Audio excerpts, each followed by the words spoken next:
that line drive, and I think you retired the last day at batters you faced after that. Yeah, he's just a tough kid. I mean, the football background I think helped him out a little bit there, but kind of ugly flashbacks to the Elander thing last year. Just luckily, I think it got him right in the thigh, which, again, I don't know if that's the best spot or the worst spot, but it didn't get him in the kneecap. But tough kid, and he was going to stay in there and do his thing. I just thought he was really good again today.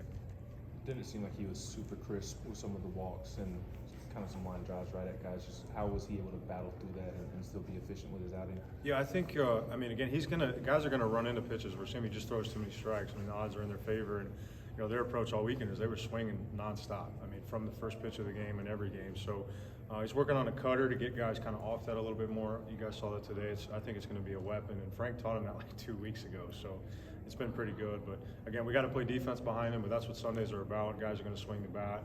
The teams are a little more familiar with each other, and he's the perfect guy for us on Sundays.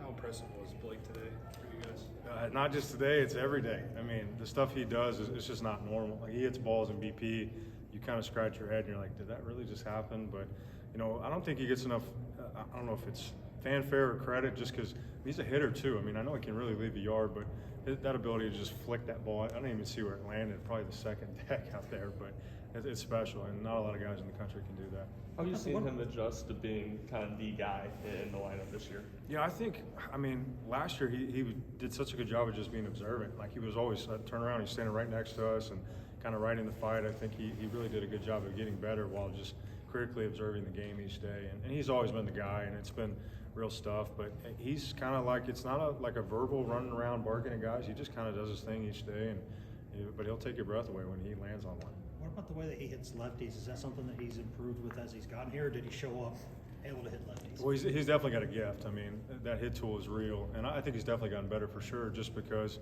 the way we recruit, we have a lot of left-handed pitchers on staff. So, again, I know we're going to run into a lot of lefties this year just because of how many lefties we have, but I think just getting those ABs under his belt and seeing the different slots and different breaking balls has helped him for sure. Kind of have to pinch yourself as a coaching staff that you get to trot out there the 2 chases and beam, and then turn it over to a bullpen where guys probably aren't pitching as much as they deserve. Yeah, I mean, it's crazy if you think about it. I mean, every heater's like 95 or above at times.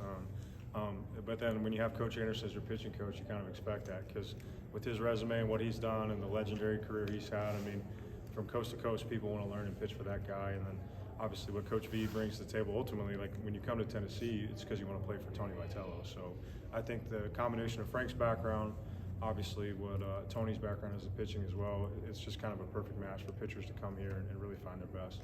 How impressive was what Bryce did to get out of that jam when he came in? It was good. I mean, that lefty did a good job as a freshman, taking good hacks and staying on pitches. And through the wipeout pitch is the breaking ball. I mean, statistically, it's a 2,900 spin rate breaking ball. It's analytically a really, really good pitch. And he spiked the one, but just kept throwing strikes and challenged City. That's what you want, because with Coach A's pitching staff, our guys are going to throw strikes. So I thought he did a really good job of not giving in and just staying in attack mode to get him out of there. Second start for Inslee in center. Just kind of what have you seen from him so far this season? Yeah, I mean, we're just trying to, again, with all the lefties that kept running at us, we wanted to try to balance the lineup a little bit better. And he's traditionally probably more of a corner outfielder, but he made a couple plays in the Fall World Series and some other things where he can run it down out there. And just a tough physical kid, just like Beam, another Tennessee kid with a football background. So, he's got some pop. And again, we're just trying to shuffle those guys out there. I told him post game, it's like, offensively, who's going to win a job? Because that's kind of, we're getting closer each day to SEC play, and it's up to those guys to create their own future out there. Who do you feel like is y'all's best defensive center fielder? Putting me on the spot with that one. I think, again, it doesn't really matter who's the best, I guess, if that makes sense. I mean, I think we trust a lot of guys out there. So, I think getting guys reps in all 3 spots is important.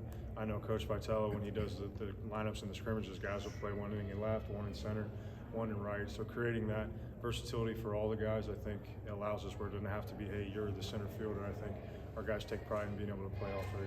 What do you like about Moore hitting second in the order? Yeah, he's just explosive. I mean, he's not like maybe a traditional guy where you're going to bunt him or hit and run, but I know at some of the other spots we've been, and even in Major League Baseball times, sometimes the best guys getting thrown in the 2-hole. So, again, he can do damage. He'll stay on pitches. I mean, that ball hit the right center today. It was scorched. I don't know what the exit velo was, but, he's got to stay on breaking balls a little bit better, and that's something he's been working on, and he'll continue to get better at it for sure. 2 more. Josh, might be a better question for Frank, but with all those arms that you got to manage there as a coaching staff, how difficult are some of those conversations with guys where you have to say, like, listen, man, you maybe should be getting more run, but that's just not how it is right now. Right. I mean, there's some guys that even haven't pitched yet that have good stuff on the staff. So I think it's a delicate balance. It's going to be the rest of the year, and whether it be, hey, maybe you just get Bimby in for 1 or 2 hitters and then go to Bryce, or I think kind of cutting up those innings. We'll have to do that, and then eventually we'll kind of settle into the 9, 10 guys that those guys like, and they have their role. But there's still jobs to be won in the meantime. Another hit for Tiers today. Just how much trust has he gained kind of these 2 weeks into the season? He had so much in high school. He's always said, I think he had 350 in the fall last year, but I mean, you guys remember we had a special group offensively last year, so we didn't want him to get pinched, kind of similar to the pitching situation this year. So it's explosive. I mean, he's up with Burke and Miller with distance and exit velocity, which is not always king, but I know his first AB basically came on a changeup, which he swung through him nonstop when he was a pup, and I think that's what he laced down the right field line today. So having a little bit more feel, but it's explosive and real power in there.